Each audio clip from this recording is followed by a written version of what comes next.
प्रियकराने केला अमनचा खून, पेटीत केले बंद सुनीताच्या शरीर सुखासाठी।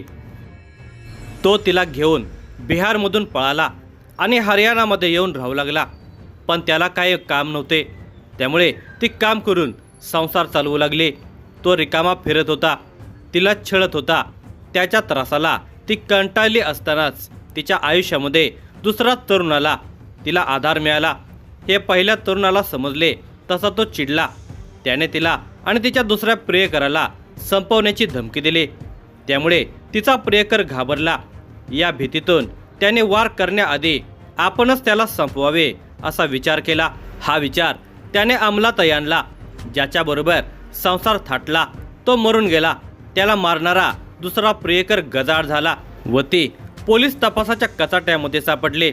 नवथर तरुणाईच्या अविचाराची ही पुढील प्रमाणे सविस्तर कथा आहे। ही सत्य घटनेवर आधारित कथा पुढे पाहण्याअगोदर जर तुम्ही या चॅनेलवर जर नवीन असाल तर प्लीज आपल्या या मराठी चॅनेलला नक्की सबस्क्राईब करा। गुरुग्राम शहराच्या चकाकीत एक विचित्र विरोधाभास दडलेला आहे। एका बाजूला उंच इमारती, आलिशान गाड्या आणि आधुनिक जीवनशैली, तर दुसऱ्या बाजूला झोपडपट्ट्यामध्ये चालणारा संघर्षमय, अस्थिर आणि कधीकधी भयावह जीवन प्रवाह। सेक्टर 53च्या आसपासची झोपडपट्टी अशाच जगण्याचं प्रतिबिंब होती, जिथे प्रत्येक दिवस जगणं म्हणजे एक लढाईच होती। याच परिसरात मूळचा बिहारमधील सहरसा जिल्ह्यातील 24 वर्षांचा अमन काही महिन्यांपूर्वी राहण्यास आलेला होता। त्याच्यासोबत एक तरुणी होती, तिचं नाव होतं सुनीता। दोघे एकमेकांच्यावर प्रेम करत होते, पण त्यांच्या लग्नाला विरोध होता। त्याने गाव सोडले आणि या परगावामध्ये येऊन ते राहू लागले। लग्न न करता ते एकत्र राहत होते। प्रेमाचा नवा संसार सुरुवातीला भरत चाललेला होता। दोघे एकमेकांच्यावर प्रेमाचा वर्षाव करत होते, पण केवळ शरीर सुखाने जगता येत नाही। उदरनिर्वाहासाठी काहीतरी काम करावे लागते, पण या दोघांच्याकडेही काम करण्यासाठी ना शिक्षण होते ना अनुभव होता। दोघांनीही विशी नुकतीच ओलांडलेली होती, त्यामुळे त्यांना काम मिळणे कठीणच होते। अमनकडे कोणतेही कायमस्वरूपी काम नव्हते, त्याला मोलमजुरीच करावी लागत असे। अमनला कष्टाचे काम नको होते, त्यामुळे तो बहुतेक वेळ घरीच असायचा। तो रिकामा बसल्याने पोटाला काय खायचे आणि काय प्यायचे हा एक प्रश्न होता। त्यामुळे पोटासाठी, घर चालवण्यासाठी सुनीताला घराबाहेर पडावे लागले। ती लोकांच्या घरामध्ये जाऊन साफसफाईचं काम करून पैसे कमवत होते। दिवसभर राबून यायच्या आणि घरामध्ये आल्यानंतर अमनला करून खायला घालायचे। हेच आता सुनीताचे काम झालेले होते। त्यातच घरी आल्यानंतर तो तिच्याशी चाळे करायला लागायचा। त्याच्या या वागण्याने ती पार वैतागून गेली होती। तिचा काही इलाज चालत नव्हता। याच दरम्यान तिच्या आयुष्यामध्ये सोनू आला। सोनू त्या झोपडपट्टीमध्ये नवीन नव्हता, तो तिथे आधीपासूनच राहत होता। लोकांच्या मध्ये मिसळणारा, प्रत्येकाशी पटकन ओळख करून घेणारा, सगळ्यांना मदत करणारा त्याचा स्वभाव होता।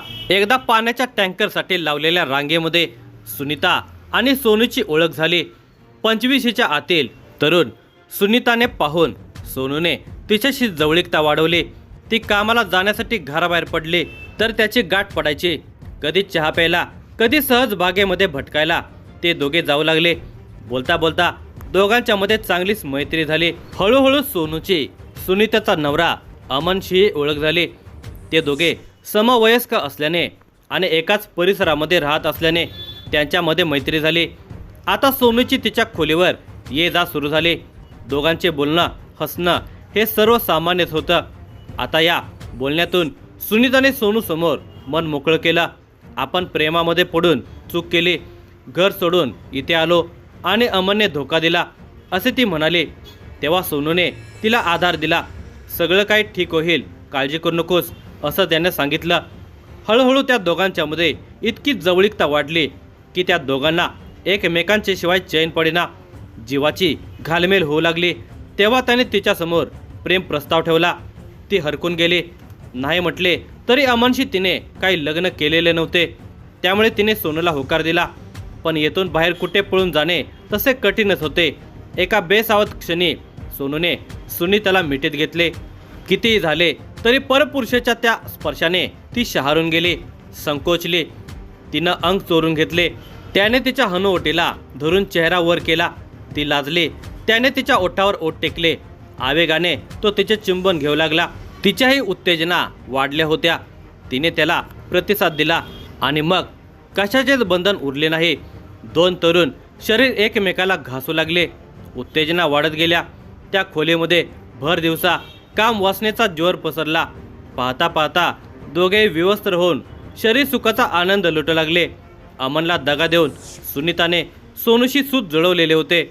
सोनूलाही तिच्याकडून मिळालेले सुख अविस्मरणीय वाटू लागले.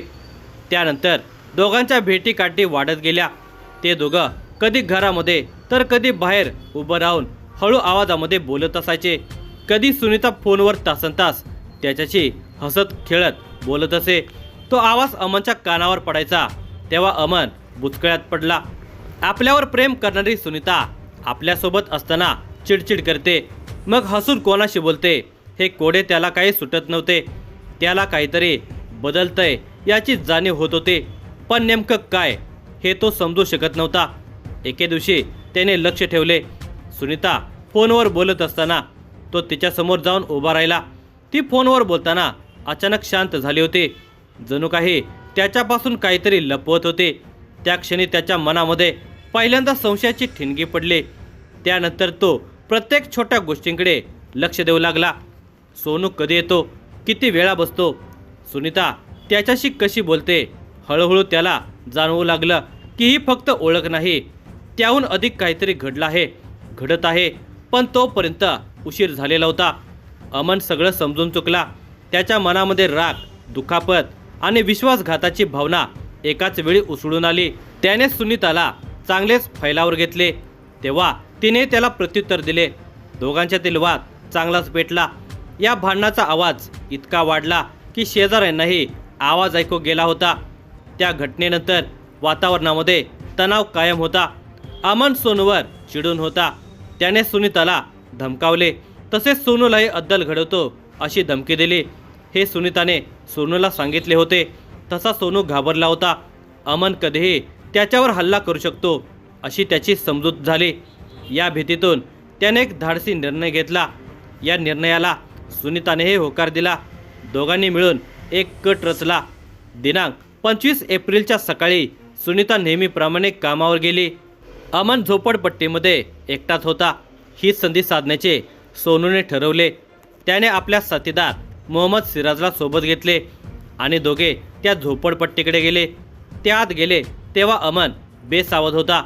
त्याला कोणताही संशय नव्हता. तो निवांत होता.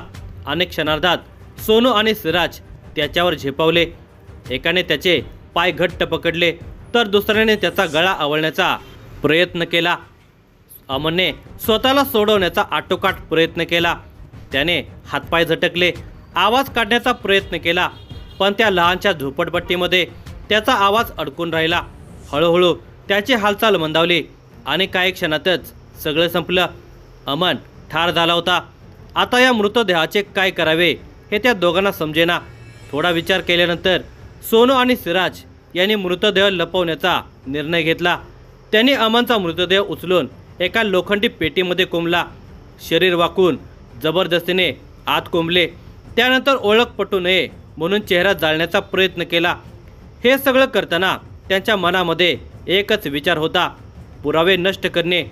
सगळं झाल्यावर ते शांतपणे तिथून निघून गेले. दिवसामागून दिवस जात गेले. 2-4 दिवसातच परिसरामध्ये एकच दुर्गंधी पसरू लागली.